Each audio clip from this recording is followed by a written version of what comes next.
Unit 7. Cultures. Track 1. 1. I'm sorry, I didn't quite catch your name. 2. I'm really sorry. I'd love to, but I'm afraid I'm going to the theatre on Wednesday night. 3. Not for me, thanks. I'm not keen on seafood. 4. I'm sorry, but I really do have to be going. It was really nice talking to you. 5. Welcome to our headquarters. It's a pleasure to meet you. I'm James Clayton. 6. Katrina, can I introduce you to Greg? Greg's over from the States. Greg, this is Katrina Siedler, my boss. 7. Please, let me get this. 8. Here's to our future success. 9. I'm very sorry to hear about what happened. 10. I'm sorry I'm late. The traffic from the airport was terrible. Unit 7. Cultures. Track 2. Is this your first visit to the region? No, I come here quite a lot, but usually to Hong Kong. Oh, really? What do you do? I'm an account director for a marketing company. How long have you been there? Nearly 5 years now. Have you been to Tokyo before? No, this is my first trip. Business or pleasure? Business, I'm afraid. How long have you been here? 6 days. And how long are you staying? Until tomorrow evening. Where are you staying? At the Metropolitan Hotel. What's the food like? It's very good, but eating at the Metropolitan can be quite expensive. So, what do you think of Tokyo? I really like it. There's so much to see and do. Unit 7. Cultures. Track 3. So, Enrique, what can you tell me about Germany? Well, I don't think there'll be any language problem for you. Most German business people are pretty fluent in English, and they'll use English with you, as you don't know any German. They're pretty formal in business, so don't be surprised at how they address each other. They tend to use family names, not first names, when they talk to each other. I see. What about when you first meet German managers? How do you greet them? Well, generally they shake hands. Okay. How about topics of conversation? Say, if I ask it out for dinner or whatever, what are good topics of conversation in France? Oh, that's easy. French people love talking about food. They're very proud of their cuisine, so you can't go wrong if you introduce that topic into the conversation. The French are like the Spanish and Portuguese. They'll go on for hours talking about local dishes. That's good to hear. I love talking about food too. But I like food a bit too much, so I'm always worrying about my weight. What about safe topics of conversation in Russia? You've spent quite a lot of time there, haven't you? Yeah, Russians like food too, so it's a good topic. But you could try asking Russians you meet about the state of the economy. That'll get them going. Most Russians love talking about the economy and the problems they're having. It's a really good subject. And Russian men like to talk about ice hockey.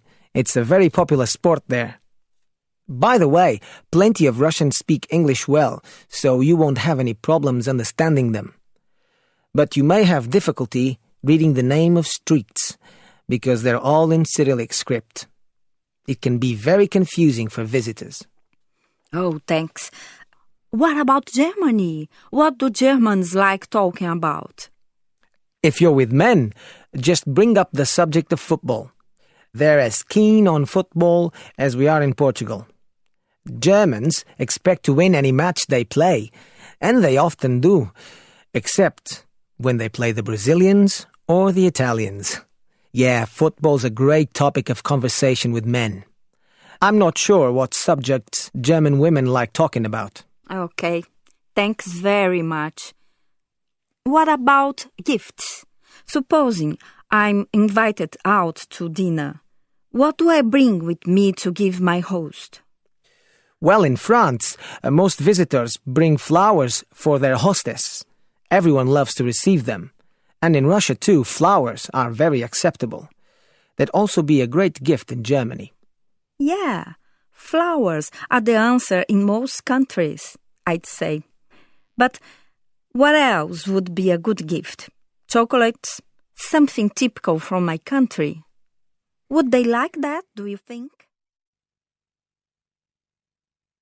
Unit 8. Human Resources. Track 4. Well, what usually happens is that an employer will advertise a vacancy or new post, sometimes both inside and outside the company. Then, after they have received all the applications, they will screen them, go through and shortlist the candidates for interview, choosing those who appear to meet the criteria for the job. Next, they will assemble an interview panel, which is perhaps as many as 4 or 5 people in some cases, and then call the candidates to interview. Some employers choose to check references at this stage to avoid delays later, while others wait until after the interview when they have chosen one of the candidates. Provided the panel is happy, the employer will make a job offer, and the successful candidate starts work. Often he or she will attend induction sessions or be given a mentor who helps to train new staff. Unit 8. Human Resources. Track 5. A. Enthusiastic. B. Adaptable. C. Methodical. D. Reliable. E. Ambitious. F. Objective. G. Creative. H. Analytical. I. Authoritative. J. Practical. Unit 8. Human Resources. Track 6. How do you help people to find the right job? As a specialist recruiter, our role is to assist job seekers in finding the perfect role for them. We do that predominantly via our network of offices globally. Candidates will have the opportunity to come in, meet with a Hays consultant, and the Hays consultant will work with them to gain an understanding of what type of role they're looking for, what type of organisation they would like to work for, and really anything else that they feel is appropriate for them finding the right role for them. In addition, we'll also work with them on how they present themselves. Your CV, for example. We will work through a CV, perhaps give tips and hints as to how best to present that so that the candidate has the best possible opportunity of being represented in the right way to the client. We also use our Hays.com website, which is a job seeker's website. Candidates can apply online for roles that we advertise, and they will also have the opportunity to get advice from that website as well as to how they should structure their application. There's quite often more information about a prospective employer on there so that you can really see straight from the website what type of role is best for you. Unit 8. Human Resources. Track 7. Is there any particular preparation you recommend before a job interview? Preparation is absolutely key for any job interview. Your Hays consultant can assist you prior to that in getting that interview and presenting your CV, but ultimately, at the end of the day, during that meeting with an employer, it's really down to you. We advise all of our prospective job seekers to certainly look at their appearance. You need to look your best for an interview. The other aspect of preparation, which is absolutely key, is to research your employer. Most organisations have websites, so we always recommend that people conduct a lot of research into that company's website, anything that's going on, any press clippings, any information that you can use to prove to the employer that you have actually made an effort to research them before attending the interview.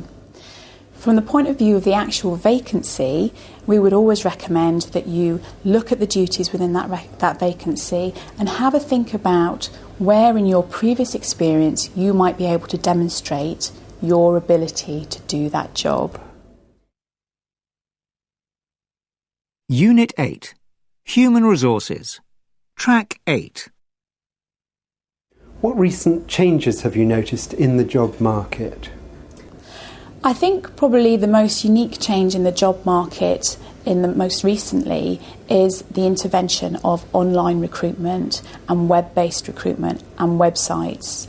For us as a global business, it means that we can truly act in that way. We can recruit roles in the UK that are based wherever. Equally, we can recruit roles from India that are based wherever. It also means that the candidate or job seekers do have a huge amount of choice.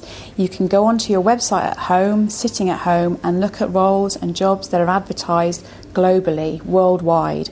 So it's an absolutely unique opportunity for both candidates and employers. Equally, in terms of the recruitment market, we have seen in the last few years a development in the need for interim employees and temporary employees.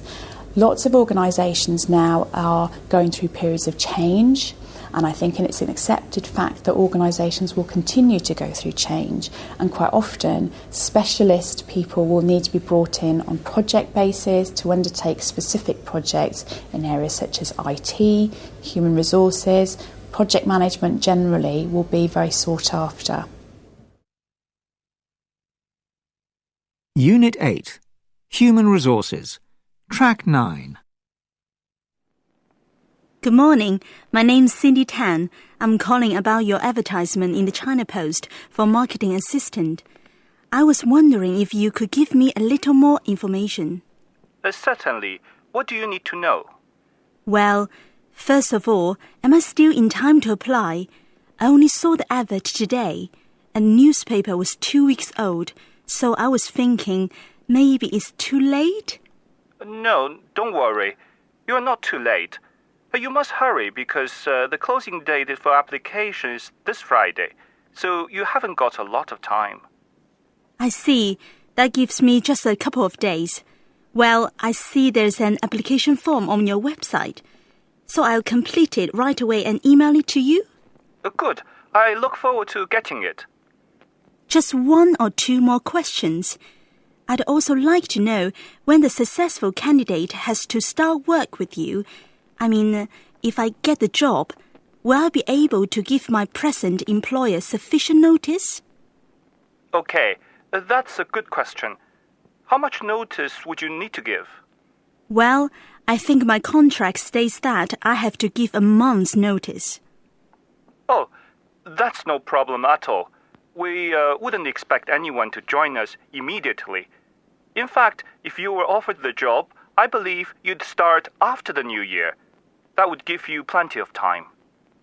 Okay, so just to get this clear, I probably wouldn't have to start working until February, and maybe even later? Exactly. One last question. Could I ask you what the salary is?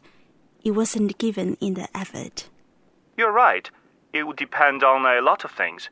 Qualifications, experience, personal qualities, that sort of thing. Are you saying you can't give me a figure? That's right. The salary is negotiable. But I can tell you, we pay very competitive salaries. I don't think you'll be disappointed by the starting salary we offer. Okay. I think that's everything. Thanks very much for your help. Not at all. And good luck if you get an interview. Thanks very much. Unit 8. Human Resources. Track 10. Could I ask you, Mr. Wilder, why you want to leave your present job? Okay, well, I really enjoy teaching languages, but I'm 52 now, and I feel I need a new challenge. Something to really motivate me. It's not about money. We're very well off as a family. But recently, I felt teaching really wasn't enough, wasn't stretching me. I wasn't going to work with a good feeling inside me. Let me put it that way. So basically you were bored? Exactly. Okay. Now, what would you say is your main weakness in terms of this job? That's a tricky question. Let me think. Well, I seem to get on well with most people. You know, I'm very easygoing. Everyone says so. And someone has to do something really bad to me before I get angry. In fact, I can't remember the last time I got angry. I try to avoid confrontation with people. What's the point? I mean, for example, a lot of people say to me, "You seem to have such a happy marriage, you two. You never seem to argue." And I say, well, actually, we never do. I hope that answers your question. Well, perhaps. A final question. Why should we offer you the job? Well, I've got a background organizing sports. I'm very fit, as you can see, and I think teaching's just like running a health and leisure center. You need the same skills to get on well with people, have good communication skills, and plenty of common sense. I'll find lots of ways to make money for you and increase the profits of the business. Also, don't forget, I have a very good academic background.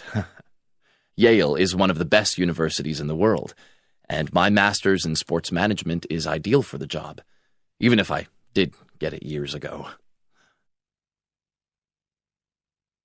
Unit 8. Human Resources. Track 11. My first question, Mr. Gonsalves, is why do you want to leave your present job? Well, my present job is okay, I suppose. But I think I can do better. Who doesn't? I'm well known in São Paulo because of my movie career, and I think it's time for me to use my image to make more money. Actually, my agent suggested I apply for this job. He thought my background in martial arts would appeal to your organization. Okay, thanks. Now, what about your weaknesses? What would you say is a weakness in terms of the job we're offering? Well, I suppose I don't have a lot of educational qualifications. Probably the other candidates have more to offer in that area. But the teachers did try to widen my horizons when I was training to be an actor at RADA in London. I don't have qualifications in business, but it seems to me you need other qualities for the job you are offering, like a strong personality, a charismatic person with good people skills, and I've certainly got all that. Finally, why should we offer you the job? Offer me the job because I'm famous in Brazil, and that will attract lots of customers for you. And I've got a load of ideas for improving your clubs. I could send you a report if you like, by the end of the week, showing what I would like to do to raise Fast Fitness's profile in São Paulo. I'm a very enterprising man, a risk-taker, and that's what you want at the moment. Unit 8. Human Resources. Track 12. Could I ask you, Miss Gomez, why do you want to leave your present job? Okay, it's a good question. I really enjoy working for Superfit, but it's rather a small center, and the equipment is mostly out of date. I don't think I'm using all my skills at the moment, and to be honest, I don't get on at all with my boss. Oh? What's the problem? Well, for one thing, I don't think he really values the work I do with people suffering from disease. I think he's a bit jealous of me, especially when I won that award. But what really bugs me is that he doesn't appreciate the fact that I manage Superfit most of the time. He's always away visiting the other centers, and then I'm in charge. It's a lot of responsibility, but he never gives me a word of thanks. What would you say is your main weakness in terms of this job? Well, my friends say I need to be more assertive. I just don't like upsetting people, so I often do what they want instead of saying no. I suppose I'm a little shy, but I'm becoming more self-confident as I get older. Actually, I went on an assertiveness course a few weeks ago, and it really helped me a lot. A final question. Why should we offer you the job? Well, I've got lots of energy, and I really believe I can persuade people to have a healthier lifestyle. That's the key, I think, to building up a good fitness center. Also, I'm a creative person, and I will come up with other ideas for serving our local community and bringing more customers into fast fitness clubs. Unit 8. Human Resources. Track 13. First, Miss Cominelli, why do you want to leave your present job? That's easy to answer. To be honest, I'm not being paid enough for my qualifications and experience.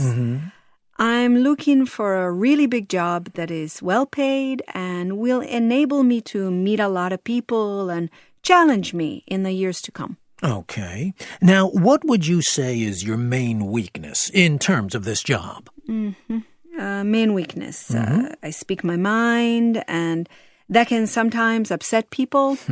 I'm not a diplomatic person, but staff and students know where they are with me, and they like that. I don't talk about people behind their back. I say it to their face or not at all. A final question. Why should we offer you the job? Look, let me put my cards on the table. You're looking for someone who'll boost your profits and meet some very tough targets. I can do that for you. I expect a lot from people working with me. I set high standards, and staff have to achieve those standards. That's the bottom line. I believe in rewarding people who do well and getting rid of those who don't. And that's the kind of general manager you need at the moment. So that's why you should offer me the job.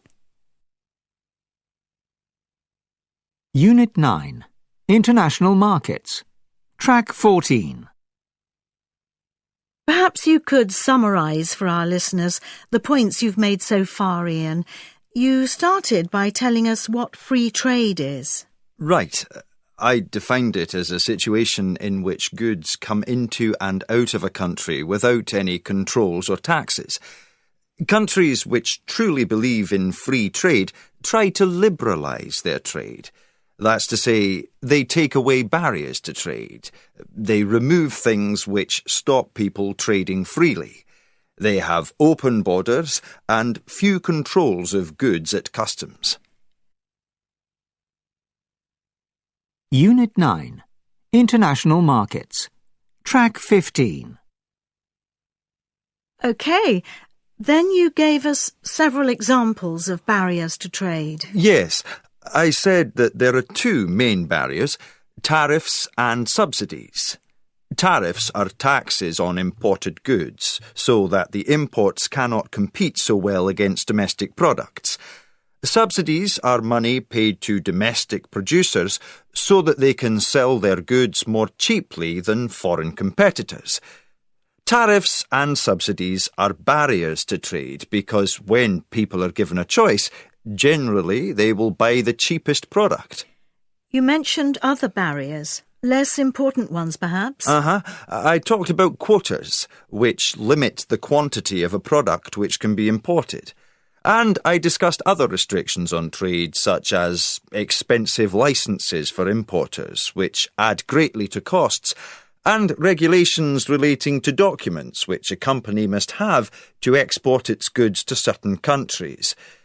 The documents can be very complicated and difficult to complete, so they slow down trading. Unit 9. International Markets. Track 16. I asked you if free trade was always a good thing. And I answered, in principle, yes, it is a good thing. It's beneficial to countries. Why? Countries which open their markets usually have a policy of deregulation. That's to say, they free their companies to compete in markets without government control or subsidies. Because of this, consumers in free trade areas are offered a wider range of high-quality products at lower prices. People in those areas can move to the most productive parts of the economy and get better jobs with higher wages or salaries, OK? So why do so many countries protect their industries and not allow free markets? I gave 3 reasons, if you remember. Firstly, some people say, why should we practice free trade if other nations compete unfairly? For example, dumping is fairly common in international trade. When companies dump goods in overseas markets, they sell goods at very low prices, usually for less than it costs the company to produce the goods.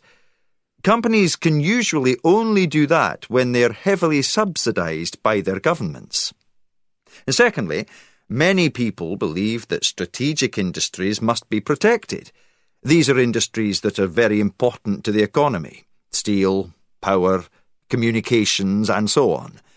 In the United States, many Americans think that the steel industry should be protected against cheap imports from Brazil and other countries. If the US depends too much on foreign-made steel, they argue, this could be bad in a time of war. Finally, some say that in developing countries, industries need to be protected until they're strong enough to compete in world markets. This is the infant industry argument. Certain industries have to be protected until they can stand on their own feet, as it were. And my final point was that, throughout the world, there is a trend towards liberalising trade and removing trade barriers. The most successful economies tend to have open markets, and most of their industries have been deregulated. Unit 9. International Markets. Track 17. If I order 30,000 silk scarves, what discount will you offer us? On 30,000? Nothing. But if you buy 50,000 scarves, then we'll offer you 10%. Okay, I'll think about that. And tell me, if we placed a very large order, say 80,000 units, would you be able to dispatch immediately? We can normally guarantee to dispatch a large order within 3 weeks. But if you order at a peak time, like just before the Chinese New Year, it would be impossible to deliver that quickly. I take it your price includes insurance? Actually, no. Usually, you'd be responsible for that. But if the order was really large, that would be negotiable, I'm sure. What about payment? To be honest, we'd prefer cash on delivery. As this is our first contract with you, if you were a regular customer, we would offer you 30 days credit, maybe even a little more. That's all right. I quite understand. Look, how about having some lunch now and continuing later this afternoon? Then we could meet for an evening meal. I know an excellent restaurant in Wanchai. Yes. Let's continue after lunch. If I had more time, I would love to have dinner with you.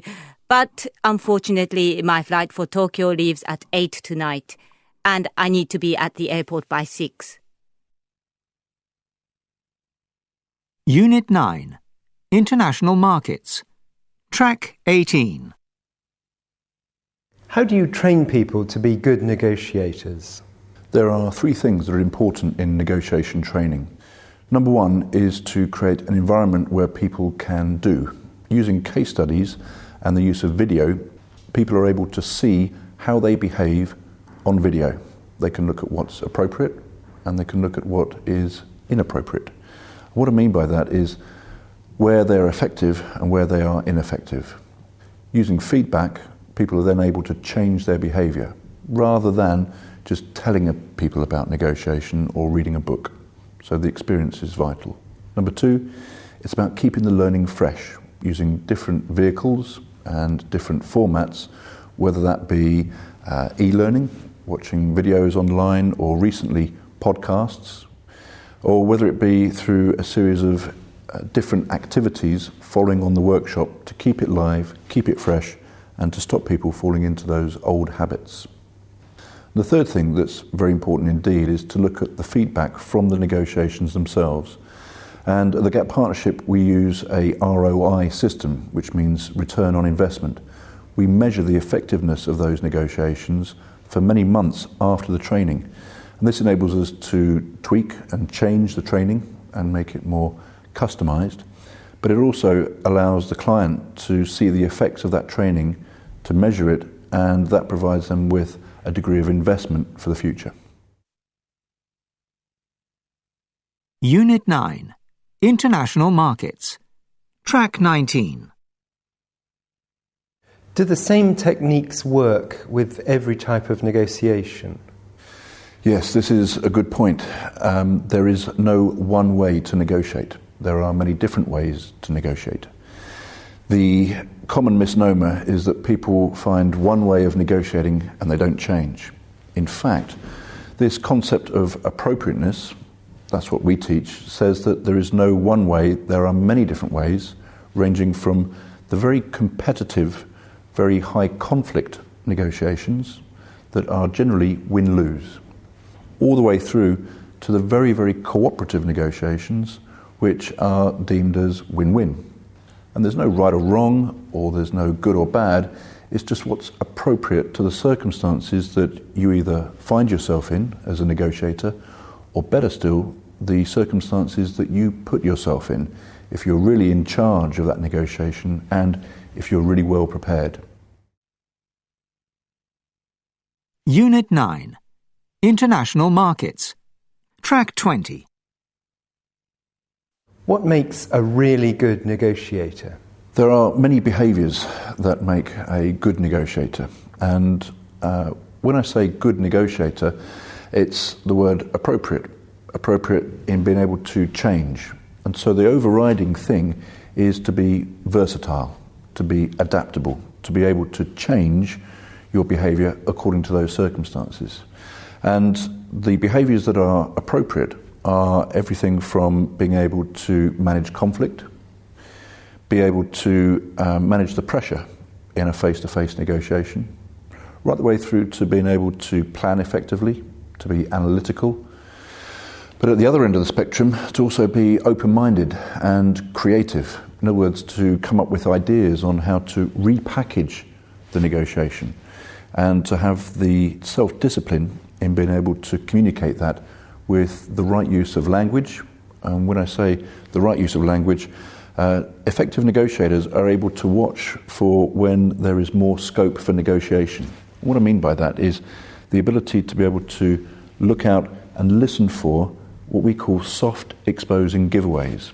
These are the small bits of language around proposals that will tell you that your counterpart, the person on the other side of the table, has more negotiation room. And these are words like I'm looking for, roughly, in the region of, around about, I'd like, I'm hoping for, currently, right now, probably.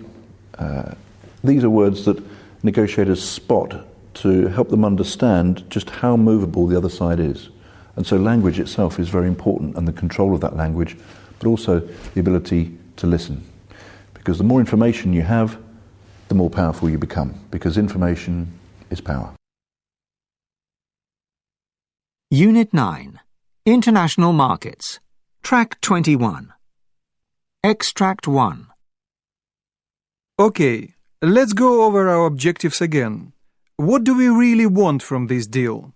Well, price is the main issue, I'd say.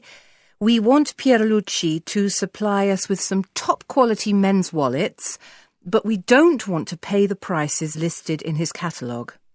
I agree. They are too high for our market. The wallets would never leave the shelves. So we need to get a substantial discount from him, at least 20%. Yeah, we should be able to do that. There's a recession in Italy at the moment. Money's tight. So he's not in a strong bargaining position. Exactly. But he won't admit that. Extract 2. I have never been to your store in Moscow. Can you tell me a bit about your customers? What sort of leather products do they buy? Are they very price conscious? Will they pay a higher price for really top quality products? How many men's wallets do you sell each week? Extract 3. If you can give us a discount of 25% for our first order, we can accept a later delivery date, say the end of June. But I do understand it won't be easy for you to get your new range of wallets to us by then. 25%? I'm afraid that's far more than we usually offer new customers, even a store like yours, which I know is very prestigious. We could possibly send half your order by that date. Would that help? It certainly would, as the peak buying months are July and August. Let's come back to the discount later. Extract 4. How about if we send the first consignment by express delivery? We will probably use UPS or TNT as the carrier. They are very fast and reliable. And we'll send the remaining part of the order by regular air mail. That will take a little longer. That's okay. As long as you get the first part of the order to us by the end of June, that's vital. Trust me, I can guarantee delivery by that date. Extract 5. Normally, we only supply our top-of-the-range wallets in 2 colors, black and brown. Most customers ask for those colors. If you wanted other colors... What? You mean the wallets would be even more expensive? Well, we would have to charge a little more, because the quantities we produce in that color would be small. But we could do it. Extract 6. Great. We agree on prices, discounts, the items you want to buy, delivery, and methods of payment. I will send you an email confirming what we have agreed and enclosing a draft invoice. Extract 7. Okay. I think we have covered everything. If there are any points we have forgotten, just give me a call. Excellent.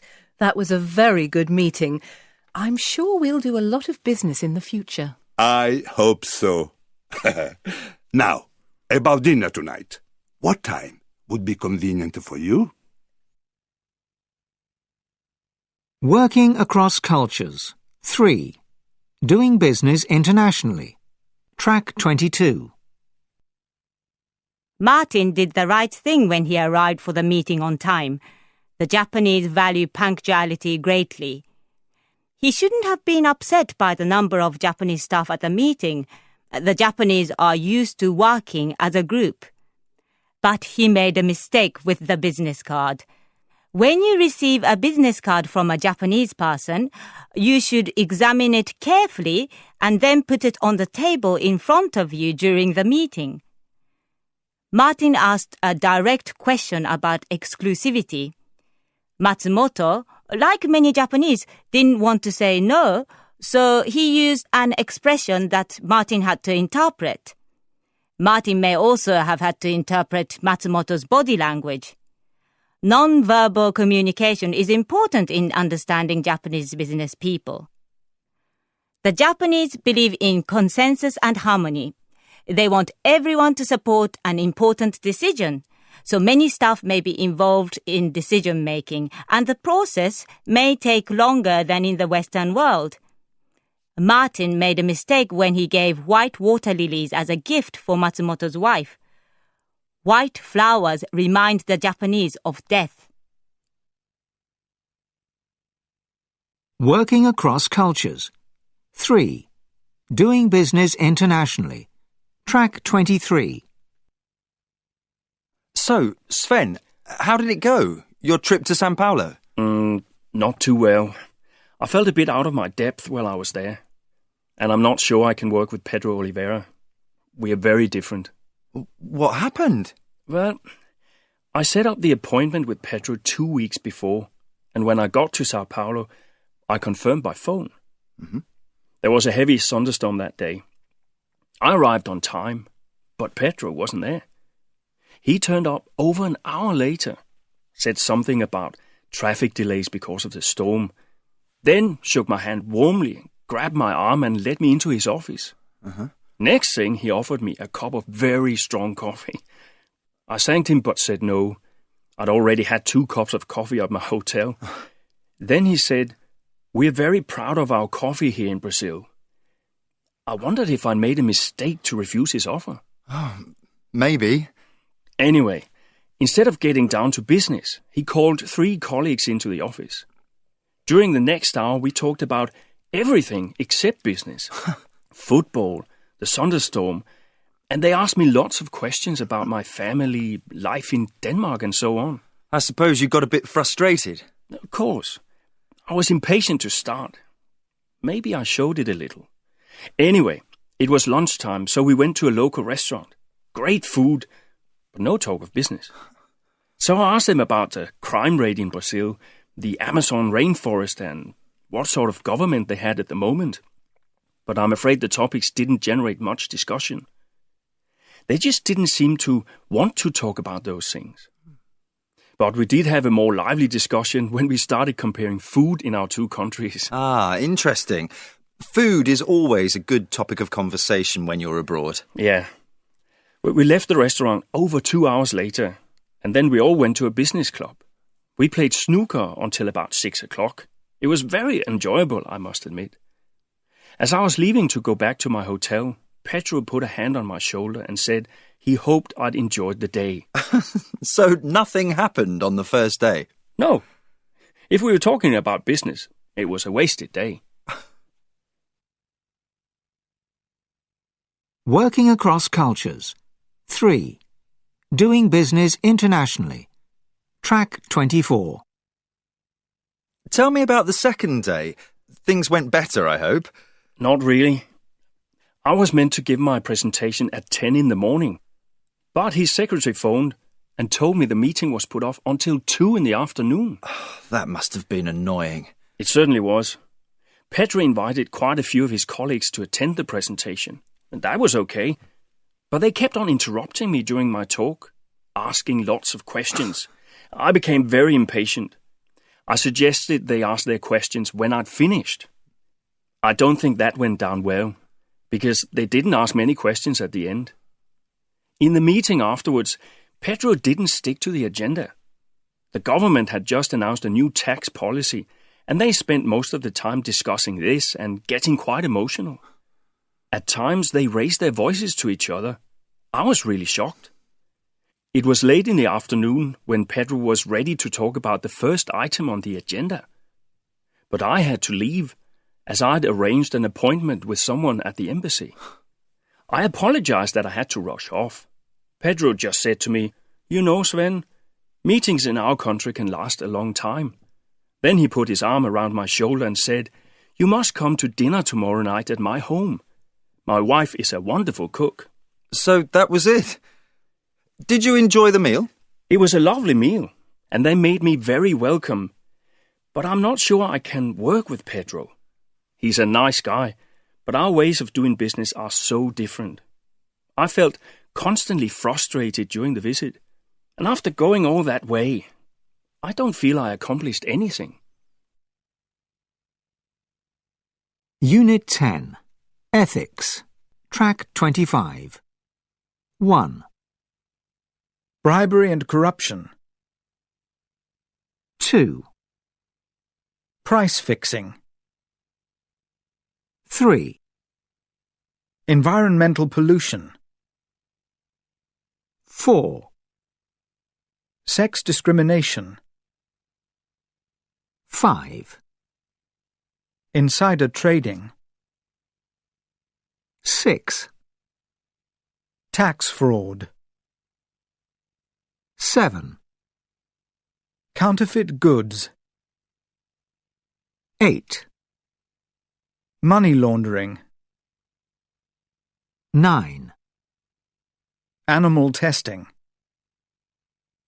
10, Industrial espionage. Unit 10, Ethics, Track 26.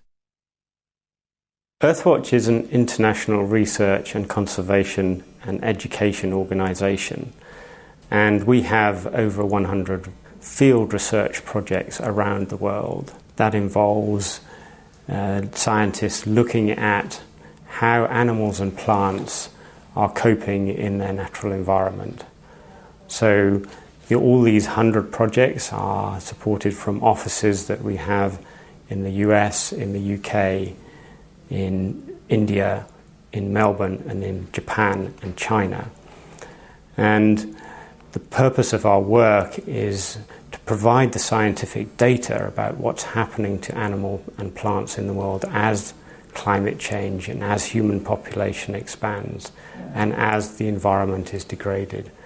All our field research projects are designed in a way that members of the public, company employees, teachers, youth, young scientists can join our researchers in the field as field assistants and collect real data that is contributing to understanding what is happening.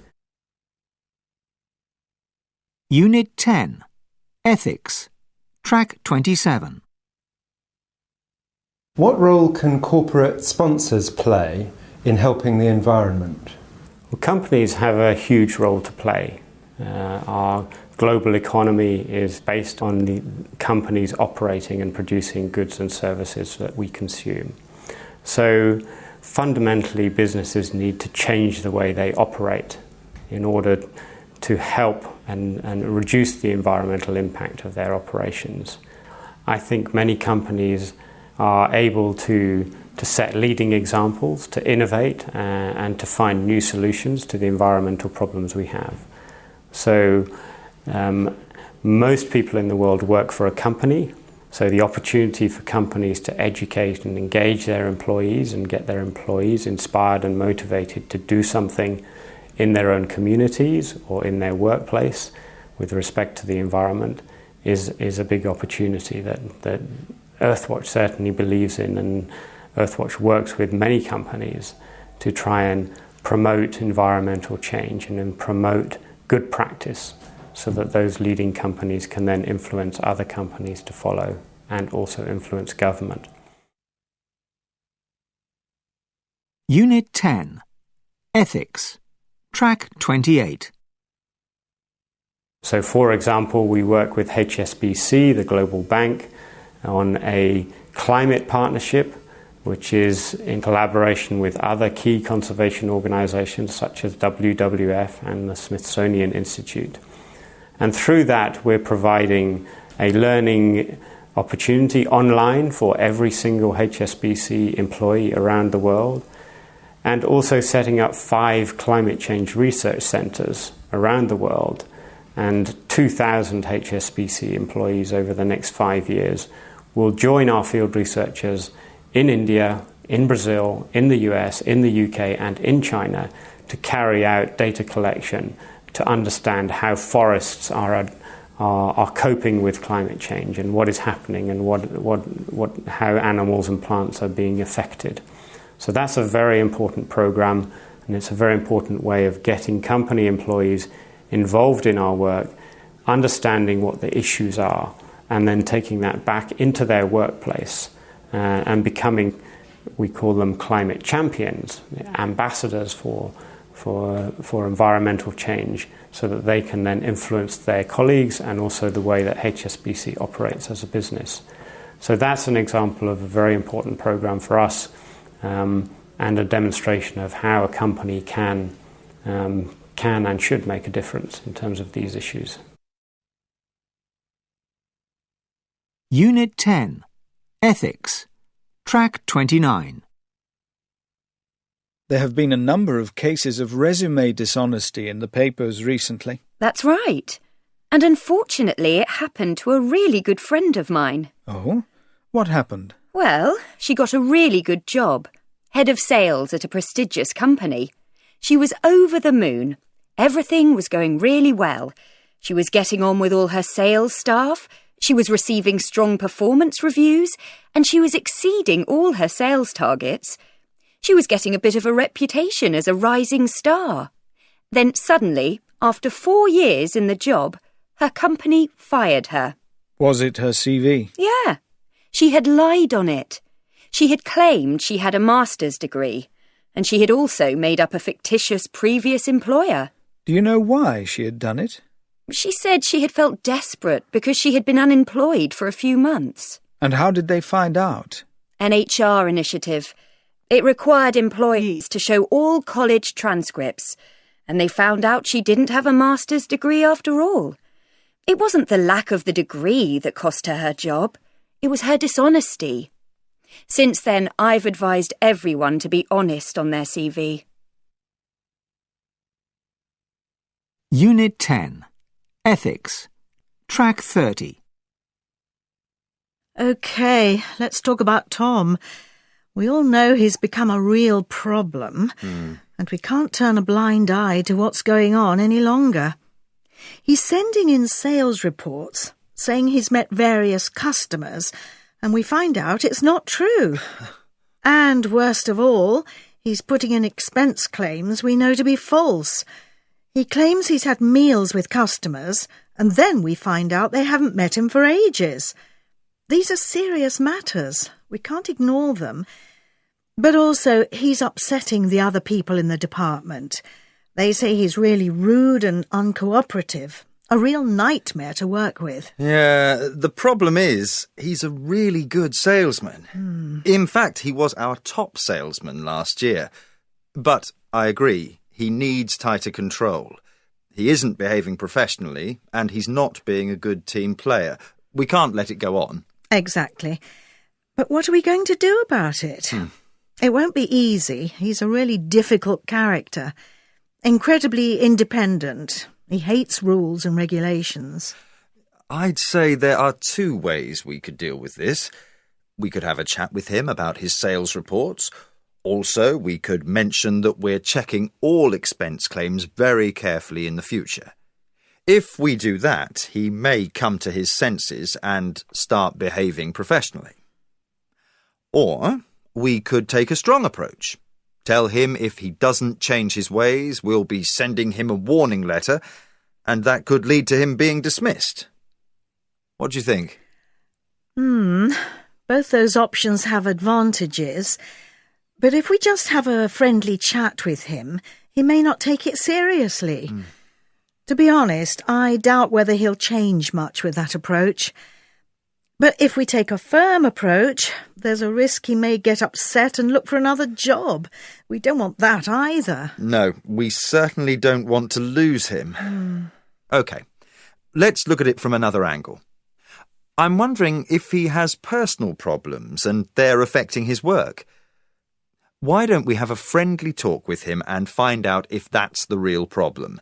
He might respond well to that approach. Maybe you're right. It might be the best way to deal with the problem. One thing's for sure, he's a brilliant salesman and he's making a load of money for us, so we certainly don't want to lose him unless we have to. OK, let's see if we can sort this out. I'll arrange for Tom to meet us. How about next Wednesday? Is that a good time? OK with me. I'm free that morning. Unit 10. Ethics. Track 31. Ernesto, I've just had an interesting conversation with our head of research. She's been telling me about a new drug they've done some initial work on. It's for treating a disease which causes blindness. Oh, yes. I've heard about that one. I think it's called river blindness or something like that. Mm-hmm. Millions of Africans are dying from it every year. Most of the people at risk are poor and can't afford expensive medicines to treat the disease. Anyway, it seems that the drug we're working on has had very promising results. It could well provide a cure for the disease. That's good news. So how much money is needed to put it on the market? And what's the timescale? Well, that's the problem. It'll cost about $100 million to develop the drug, and it'll probably take 10 years or so to bring it to the market. That's a lot of money to invest. Is it worth it? Well, that's the question. Should we spend that amount on a drug which will certainly help our image, but may not make us much money? I mean, most of the people suffering from the disease probably won't have enough money to pay a realistic price for the drug. I see. So the question is, should we spend time, money, and resources on a drug which may not make us much money? Of course, we'll probably get some financial help in the beginning, a subsidy of some kind, but developing the drug is bound to require a huge investment on our part. Yes, that's the problem. And remember, we're not a charity. The bottom line is we're in business to make money. Exactly.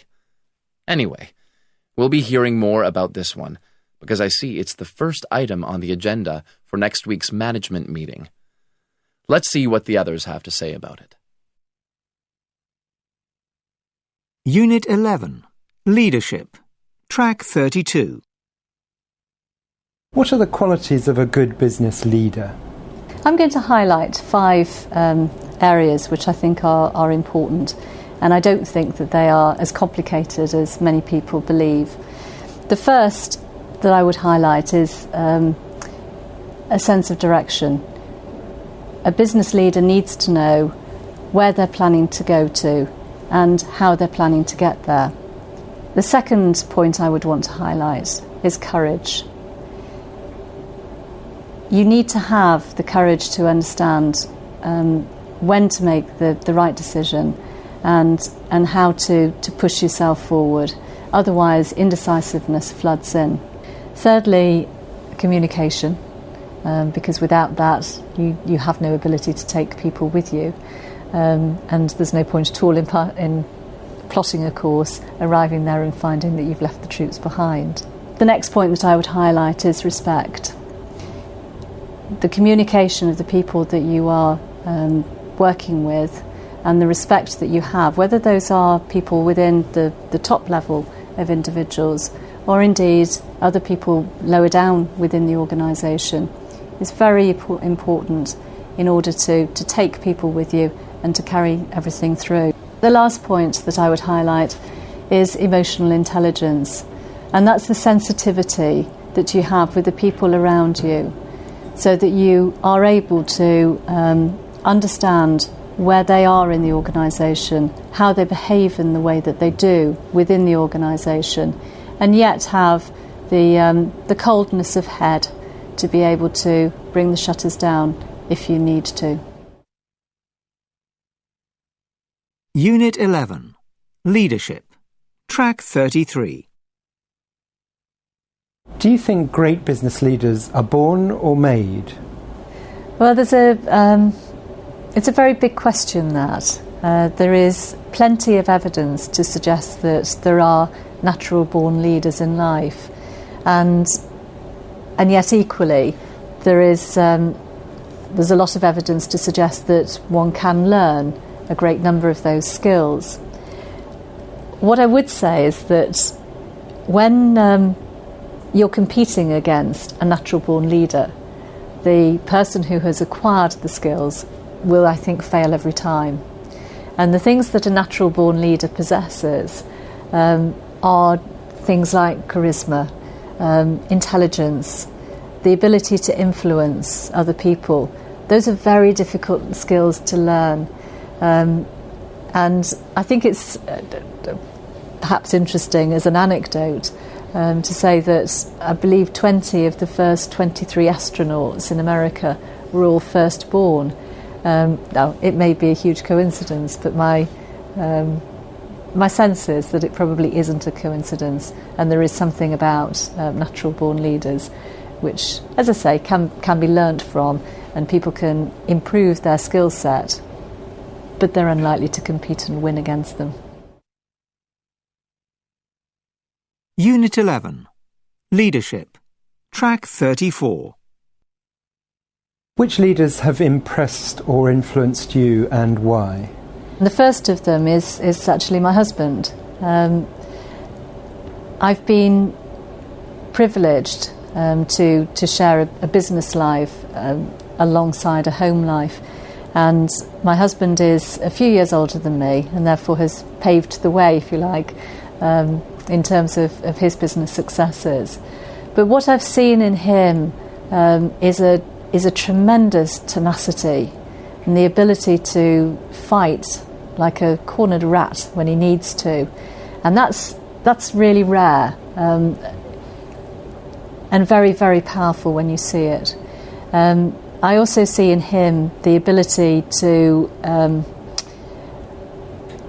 strike a chord with people just by walking in the room. He possesses a level of natural leadership and power, if you like. He also has an innate ability for inspired thinking. He works ahead of the pack, and I've learnt a lot from that. So I probably am not a natural-born leader, but I have learnt an awful lot of skills from the likes of the individuals that I've worked with, particularly my husband. And his strategic thinking and being able to work outside the box, I think, has been very, very powerful. Unit 11. Leadership. Track 35. Good morning, everyone. Morning. Thanks for coming to my presentation. I know you're all very busy, so I'll be as brief as possible. Okay then, I'm going to talk about our new range of rackets, which we are selling under the brand name Excel. I'll tell you about the test launch we carried out in Croatia a few weeks ago. I'm going to divide my presentation into 4 parts. First, I'll give you some background to the launch. After that, I'll tell you how things went during the launch. Next, I'll assess its effectiveness. Finally, I'll outline our future plans for the product. I'll be glad to answer any questions at the end of my talk. Right, let's start with some background about the launch. As you know, it's taken almost 2 years to develop the Excel range. The rackets are targeted at enthusiastic amateur players, and thanks to some technical innovations, Excel rackets give a player great control over their shots and more power. So, everyone who uses the racket should immediately improve their game. The rackets were thoroughly tested in focus groups, and modifications were made to their design and appearance. Okay, everyone?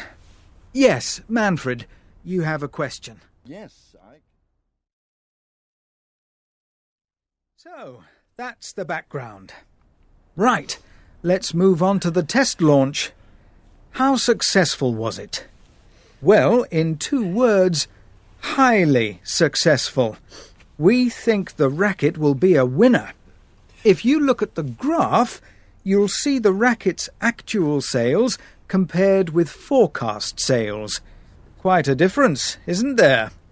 The sales were 20% higher than we predicted. In other words, a really impressive result, well above all our expectations. The results show that we got the pricing right, and it suggests the Excel range will make a big impact nationwide. To sum up, a very promising test launch. I believe the new range of rackets has tremendous potential in the market. Right, where do we go from here? Obviously, we'll move on to stage 2 and have a multimedia advertising and marketing campaign. In a few months' time, you'll be visiting our customers and taking a lot of orders, I hope, for the new rackets. Well, that's all I have to say. Thank you for listening. Are there any questions? Unit 12. Competition. Track 36.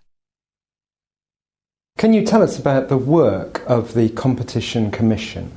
The Competition Commission is a public body which carries out investigations into particular mergers and markets in the UK, as well as other matters related to what they call the regulated industries, such as water and energy and the communications sector.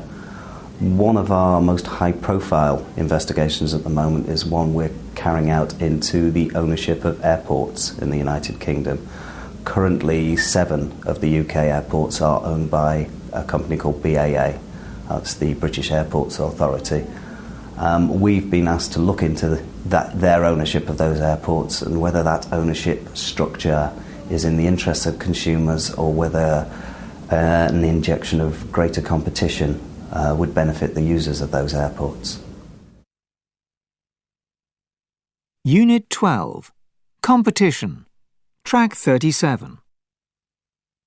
In some business sectors there may be very few competitors. How can you ensure fairness in such cases? It's actually a matter of not so much looking at the number of competitors or providers in a particular market, so much as looking at the dynamics of that market. It's equally possible for what you could describe as a concentrated market, one with, say, just 3 or 4 major suppliers or providers, to be very competitive, but equally so, you can have a market with the same level of concentration, the same number of players, which is relatively static. There's very little competition going on between the players. Customers aren't switching, and the companies concerned aren't reacting with each other in the way that you'd like to in a competitive market. For example, one of our recent inquiries was into the groceries market in the UK. That is quite a highly concentrated market in the sense that there are sort of 4 or 5 major grocery companies in this country, and they control something in the region of 80% of the market. However, after in-depth investigation, it was clear that this is a market where these companies are competing actively with each other. Customers have a choice and they're exercising that choice, and as a result the companies concerned are competing with each other, which brings the benefits in terms of lower prices, innovation and greater choice for consumers. Unit 12. Competition. Track 38. We could contrast that with another inquiry that we completed about 2 years ago into what's known as liquid petroleum gas for domestic users. Essentially, this is for customers who are not supplied for energy through pipes. They live in remote areas and therefore they need the gas, which is also known as propane, delivered to their house and put in a tank.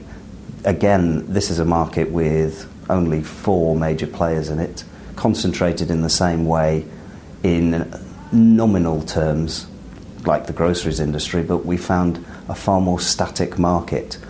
We found that customers were not switching between the companies were not competing with each other, and consequently we're finding higher prices, less innovation and less choice. Unit 12. Competition. Track 39. Okay, perhaps we could start, as we agreed, by discussing the kind of relationship we want. Okay. Usually, with a major distributor or agent, we don't offer an exclusive agency agreement because they don't want it. They like to use and distribute the products of most of the top companies. They make more money that way. Yes, a non-exclusive contract would be perfect for us too. As you know, we represent many famous brands, and we'll be happy to add your product lines to our list. Right. Now, prices. We like to recommend the prices for each overseas market. We advise on minimum and maximum prices for each of our models. No, that's no good for us. We prefer to set the prices for all the products we offer. We know the market conditions far better than you. We would set the correct prices to maximize profits, of course. Okay, it is not really a problem if you prefer it that way. I won't argue with you. Now, the commission. I suggest a rate of 15% on all the revenue you obtain, either directly or indirectly. Is that okay? 15% is too low. We want at least 20%. The market is very competitive. We'll have to spend a lot on advertising and promoting your products. Yes, but we could help with this. How much will you pay us? Well, we might go 50-50 up to an agreed limit. We can talk about exact figures later. I'll have to think about it. We'll talk about the commission later. Let's discuss the length of the contract. Normally, we offer 2 years. And to be honest, with a new distributor, we prefer a shorter period. Either side can terminate with 60 days' notice. Well, it must be at least 3 years for it to be profitable for us. Well, we can talk about it later. I suggest we break for lunch now. Unit 12. Competition. Track 40. 1. A non-exclusive contract would be perfect for us, too. 2. No, that's no good for us. 3. We know the market conditions far better than you. 4. I suggest a rate of 15% on all the revenue you obtain. 5. 15% is too low. We want at least 20%. 6. We could help with this. 7. How much will you pay us? 8. We'll talk about the commission later. 9. To be honest, with the new distributor, we prefer a shorter period. 10. It must be at least 3 years. Working across cultures. 4. Communication styles. Track 41. How close do you like to be when speaking with a business colleague? How much eye contact are you comfortable with? Are you comfortable with long periods of silence? And how do you feel about interruptions? These are some of the questions we will be looking at in today's workshop on communication styles and cultural awareness. My name's Patrick Keane, and I'm the managing director of our office in Caracas, Venezuela. So why should you listen to me? Well, I've had 12 overseas postings, including Brazil, Russia, China, and India, and I speak 4 languages. By the end of the workshop today, you'll have a better understanding of communication styles in your own culture and an introduction to those styles in other cultures. And this is the starting point for learning how to deal with cultural differences. It's worth bearing in mind that 60% of people in this company get an overseas posting. Let me tell you briefly what we are going to cover today. I'll get the workshop going with a brief talk. Firstly, I'm going to talk about some ways in which we use verbal communication, and I'll look at 2 areas. Then I'm going to look at nonverbal communication, again, looking at 2 areas. And after that, we'll do some activities, looking at communication styles in your own culture. Let me ask you a question. Can you put up your hands if you've already had an overseas posting? Thank you. Now, We know that the majority of you will have an overseas posting at some time in your career. One of the challenges we face when we go into a new cultural environment is the communication style. I'm going to begin with verbal communication. My first example is silence, and how comfortable people are with silence when people don't say anything. East Asian and Arab cultures are generally quite comfortable with silence. However, Anglo-Saxon cultures don't feel happy with long pauses in the conversation. My second example is the acceptance of interruption between speakers. This is seen differently among different cultures. Generally, we can say that East Asians, Americans, and Northern Europeans are not comfortable with interruption. They prefer to have as few interruptions as possible during conversations. Now, I'm not saying that people in these cultures don't interrupt. However, in these cultures, people who interrupt frequently are regarded as rude. But if we look at Southern Europeans and Latin American cultures, well, they're quite comfortable with interruptions. They even see it as positive engagement. They can see cultures which remain quiet as being rather formal or cold. Let me move on to nonverbal communication, body language and gestures, which can provide challenges for staff not used to working abroad.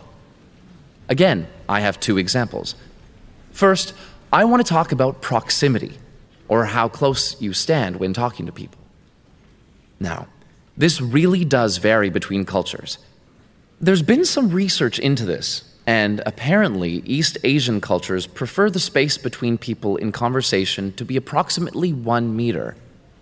However, the Latin cultures of Europe and Latin America, they prefer less than half a meter.